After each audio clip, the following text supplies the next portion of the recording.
এবার রাত্রেবেলা নাকি মা হাঁটেন, নাচেন, ছাদে হাঁটেন, এসব নাকি শোনা যায়। দক্ষিণেশ্বরের মা হাঁটলেন না, কালীঘাটের মা হাঁটলেন না, শ্যামা সুন্দরীতে এসে মা হাঁটছেন। মানুষ কোথায় আপনারা? যে মায়ের মুখের মধু হাসি দেখে আপনারা পাগল হতেন, কোথায় আপনারা? সেই মাকে নিয়ে হাসাহাসি করছে, বলছে নুপুর পরে হেঁটে বেড়ায়, মা কি বাইজি? যেখানেই ভক্তি সেখানেই অন্ধবিশ্বাস। এই কথাটা আমি কেন বলছি, এর কারণটা হলো কিছুদিন আগে, মানে বলতে গেলে আগের বছর থেকেই হঠাৎ করে এই শ্যামা সুন্দরী কালী মন্দিরটা খুব পপুলার হয়। ভক্তদের আনাগোনা শুরু হয়, নানা রকম কথা শুনতে পাওয়া যায়, যেমন মা নাকি ছাদে হাঁটে, মা নাকি হাসাহাসি করে, মা নাকি কথা বলে।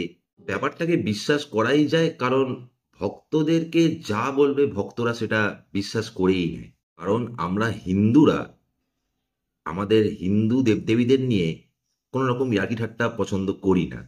আবার আর একটা কথাও অনেকদিন ধরে শুনে আসছি, সেটা হচ্ছে যে এই যে যেখানে দেবদেবীদের বাসস্থান তৈরি হয়, মন্দির বলো বা যে কোনো বড় মন্দির বলো, সেখানে কিছু কিছু জায়গায় না, মানে কিছু কিছু মন্দিরে পার্টিকুলার কি হয়, কি ব্যবসা শুরু হয়ে যায়, ভগবানকে বেচে ব্যবসা হয়।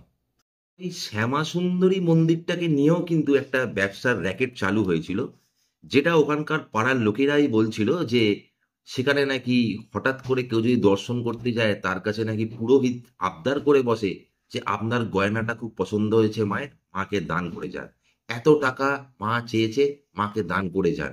তো এই কথাগুলোর কোনো প্রুফ আমার কাছে নেই, কিন্তু শোনা গেছে। আর যেটা রটে সেটা তো কিছুটা হলেও ঘটে, এটা কিন্তু আমাদের মানতে হবে। এখন বিষয়টা হলো, একটা কন্ট্রোভার্সি তৈরি হয়েছে যে এই শ্যামাসুন্দরী মন্দিরটাকে নিয়ে, যে ওখানকার পুরোহিতরা নাকি পুরোপুরিভাবে একটা ব্যবসা চালাচ্ছে, আর এই ব্যবসাটা বন্ধ করার জন্য সরকারের তরফ থেকে, প্রশাসনের তরফ থেকে মন্দিরটাকে বন্ধ করে দেওয়া হয়েছে।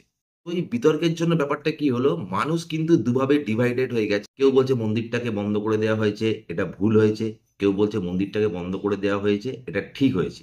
কিন্তু আমার মতে মনে হয়, মন্দিরটাকে বন্ধ না করে যদি মন্দিরটাকে একটা পুরোপুরি সিস্টেমের আন্ডারে আনা যায়, তাহলে কিন্তু ব্যাপারটা ভালো হয়। কারণ এখানে একটা আমাদের ধার্মিক ভাবাবেগের একটা যোগসূত্র রয়েছে।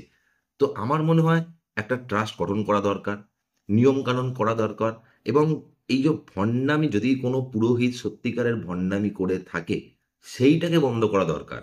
এর কাছে মা আবদার করছে, তারা কি মায়ের কথা শুনতে পাচ্ছে? কি পুরোহিত মশাই বলছে যে আপনার গয়নাটা মায়ের পছন্দ, গয়নাটা দিয়ে দিন, নাকি পুরোহিত মশাই বলছে যে বাড়ির ছাদে মা হাঁটছে দেখুন আপনারা? যদি মানুষ যদি সেটা দেখতে না পায়, তাহলে সেটার উপর বিশ্বাস না করাটাই উচিত, তাই না?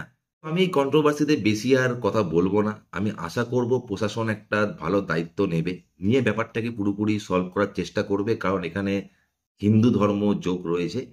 তো হিন্দু ধর্ম বলে নয়, যে কোনো ধর্মের ওপরে যদি ভণ্ডামি হয়, সেটার উপর প্রশাসনের দেখার দরকার এবং প্রশাসনের উচিত ব্যবস্থা নেওয়া।